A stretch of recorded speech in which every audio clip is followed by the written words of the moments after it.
আসসালামু আলাইকুম রহমতুল্লাহি ওয়া বারাকাতুহু। আয়েশা কুকিং ব্লগ থেকে আপনাদের স্বাগতম। আপনারা সবাই কেমন আছেন? আশা করি ভালো আছেন। আমিও কিন্তু ভালো আছি, কিন্তু এই গরমের ভিতরে প্রচণ্ড গরম পড়েছে, তাই কিচেন রুমে আমি থাকতে পারছি না বেশিক্ষণ সময় ধরে। তাই আমি আজকে চটজলদি রান্না করব। তো এইভাবে আপনারাও রান্না করবেন, তাই আমি দেখাচ্ছি।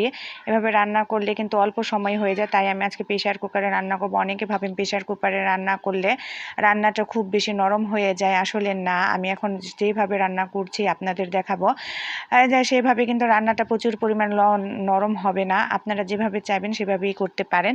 তো আমি এখানে প্রথমে নিয়েছি 1 কাপ পরিমাণের ডাল, তারপরে দিয়ে দিয়েছি পেঁয়াজ কুচি, মরিচ কুচি, তারপরে দিয়ে দিয়েছি রসুন, তেজপাতা, গরম মশলা, আদা রসুন পেস্ট করে রাখা। আমি কিন্তু এখানে বেশি পরিমাণে মশলা ব্যবহার করছি না, কারণ মশলা বেশি ব্যবহার করলে ডালের যে নিজস্ব একটা স্মেল থাকে সেটা কিন্তু চলে যায় মুসুরি ডালের ক্ষেত্রে।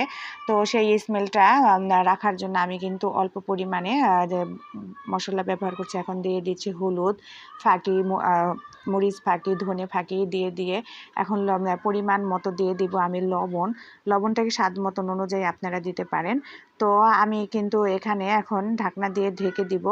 ঢেকে তারপরে এখন আমি 4টা সিটির জন্য অপেক্ষা করব। 4টা সিটি দেওয়ার পর তো আমি এখানে নিয়েছি পুঁই শাকটা নিয়েছি। সেই পুঁই শাকটা কিন্তু এখন আমি ঢেলে দিব।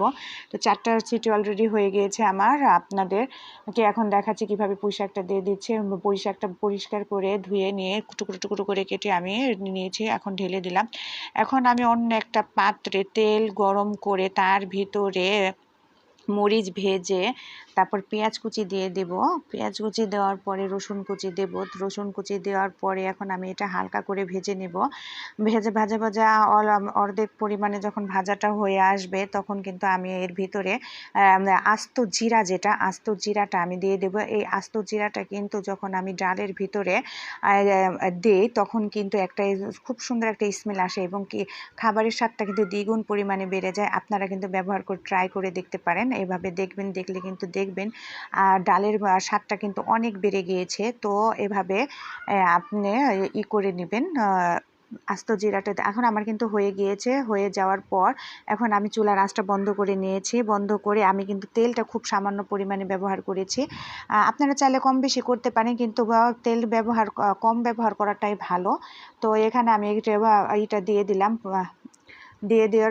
তেলটা দিয়ে দেওয়ার পরে এখন কিন্তু আমি একটু নেড়ে চেড়ে আবার একটু চুলায় বসিয়ে আমি একটু নেড়ে চেড়ে নিচ্ছি। দেখেন, না ঝোল ঝোল, না ঘন, না একবারে, আমি পারফেক্টলি যেভাবে চেয়েছিলাম সেভাবে পেয়েছি।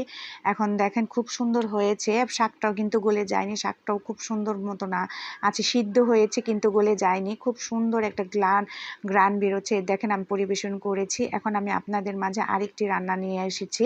তো সেই রান্নাটার জন্য এটাও কিন্তু খুব অল্প সময়ে আমি করব প্রেশার কুকারে। যারা ভাবেন প্রেশার কুকারে খুব নরম হয়ে যায়, তারা কিন্তু এই প্রসেসিংয়ে রান্না করতে পারেন।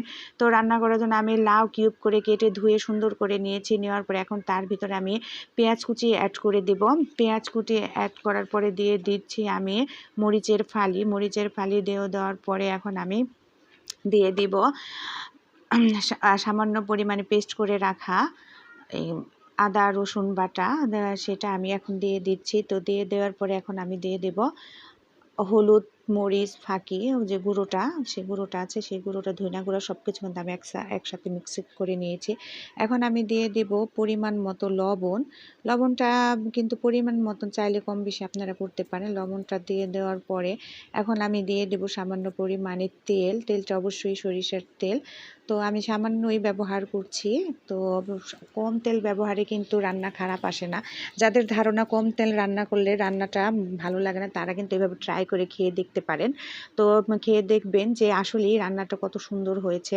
তো এখন আমি সামান্য পরিমাণে পানি অ্যাড করে দিব, কিন্তু পানিটাকে অল্প দিব, কিন্তু লায়ের ভিতর থেকে পানি উঠবে। এখন আমি দিয়ে দিয়েছি ধনেপাতা কুচি এবং দিয়ে দিয়েছি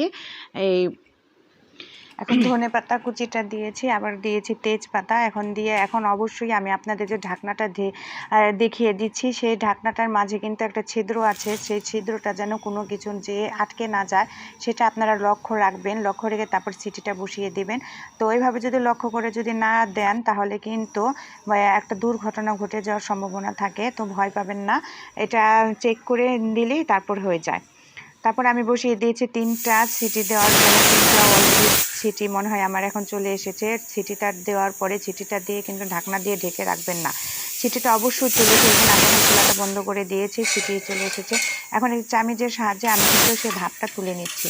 সেই ভাপটা তুলে নেওয়ার পরে এখন আমি অন্য একটা পাত্রে দিয়ে দিলাম একটু সামান্য পরিমাণে তেল। তেলটা দেওয়ার পরে এখন আমি দিয়ে দেব পেঁয়াজ কুচি। পেঁয়াজ কুচি দেওয়ার পরে এখন আমি দিয়ে দেব 10-12টার মতো অ্যাড করব আমি মেথি। মেথিটা দিলে কিন্তু গ্রানটা খুব ভালো আসে, যেহেতু এই গরমের ভিতর মেথিটা কিন্তু শরীরের জন্য সবসময় ভালো। তো সেটার কথা চিন্তা করে আমি কয়েকটা মেথি দিয়েছি, মেথিটার স্মেলটাও ভালো আসে আর খেতেও কিন্তু খুব ভালো লাগে। তো এখন দিয়ে দিলাম আমি আদা রসুন পেস্ট করে রাখা, দিয়ে আমি একটু নেড়ে চেড়ে নিচ্ছি। অল্প পরিমাণ সামান্য পরিমাণ আমি পানি অ্যাড করব, পানিটা না দিলে কিন্তু লেগে আসবে। তো আমি এখন একটু পানি অ্যাড করে দিলাম, পানিটা অ্যাড করে এখন আমি কষিয়ে নিচ্ছি। কষিয়ে নেওয়ার পরে এখন আমি হলুদের ফাঁকি দিয়ে দিব। হলুদ মরিচ ধনিয়া এগুলো সব কিছু আমার অ্যাড করে রাখা, তো সেটা আমি দিয়ে দিচ্ছি। দিয়ে আবার একটু কিছুক্ষণ আমি নেড়ে চেড়ে আমি একটু ভাজা করে আবার একটু পানিটা দিয়ে দিব। পানিটা দিয়ে দেওয়ার পরে আমার যে রান্না করে মানে আধা রান্না করে রাখা যে লাউটা ছিল সেই লাউটা কিন্তু আমি ছেড়ে দেবো। তো এখানে ভালো করে মশলাটা কষিয়ে নিচ্ছি যাতে গন্ধটা না আসে। তো আপনারা কিন্তু চাইলে ঝাল কম বেশি করতে পারেন, আমি কিন্তু ঝাল কম দিয়েছি, আপনারা চাইলে একটু বাড়িয়ে নিতে পারেন। তো এখানে আমি এখন সেই লাউটা এখন আমি এই রান্নার ভিতরে ছেড়ে দিচ্ছি। তো এই তো ছেড়ে দিলাম, ছেড়ে দেওয়ার এখন ছেড়ে দেব। ভাজাটা কিন্তু হয়ে এসেছে, এখন আমি ছেড়ে দিলাম। ছেড়ে দিয়ে দেখেন কতটা পরিমাণে পানি উঠে এসেছে। তো আমি এখন এটা ছেড়ে দিয়ে এখন ভালো করে কষিয়ে নিচ্ছি। দেখেন লাউটা কিন্তু একদম গলেনি, একদম সুন্দর আছে। চুলায় রান্না করে যেরকম সুন্দর হয় তো সেরকম কিন্তু সুন্দরই আছে। তো এখন আমি একটা ডিম ফেটে নিয়েছি, ডিম ফেটে তারপর ডিমটা দিলে কিন্তু খুব সুন্দর আছে, বাচ্চারাও কিন্তু পছন্দ করে লাউয়ের সাথে ডিম। আমি যেহেতু আজকে অন্য কোনো মাছ মাংস ব্যবহার করছি না বা রান্না করছি না, তাই নিয়ে অল্প একটা ডিম দিয়ে দিয়েছি। তো ডিমটা দেওয়ার পরে দেখেন কালারটা কিন্তু খুব সুন্দর হয়ে চলে আসছে আর ডিমটা কিন্তু সিদ্ধ হয়ে এসেছে। এখন আমি হালকা করে নাড়াচাড়া করে এখন আমি খুব সুন্দর করে আবার একটু কষিয়ে নিব। ডিমের ভিতরে যেন মশলাটা ঝোলটা যেন খুব সুন্দর স্বাদ টেস্টিটা আসে। তো এখন আমি নাড়াচাড়া করে একটা ঢাকনা দিয়ে ঢেকে দিব। ঢাকনা দিয়ে ঢেকে দেওয়ার পরে চুলার আঁচটা কিন্তু আমি কমিয়ে দিয়েছি। কমিয়ে দেওয়ার পরে এখন আমি ঢাকনাটা আবার খুলবো। খুলে দেখেন খুব সুন্দর একটা কালার এসেছে, হালকা একটা কালার, লাউয়ের কালার। তো আসার পরে এখন আমি ধনেপাতা কুচি করে কেটে দিব। হ্যাঁ, ধনেপাতাটা দেওয়ার পর হয়ে গেছে। এভাবে রান্না করবেন আপনারা। আর আশা করি আমার রান্নাটা যদি আপনাদের কাছে ভালো লেগে থাকে প্লিজ লাইক কমেন্ট শেয়ার করবেন ও সাবস্ক্রাইব করে আমার পাশে থাকবেন। আল্লাহ হাফেজ।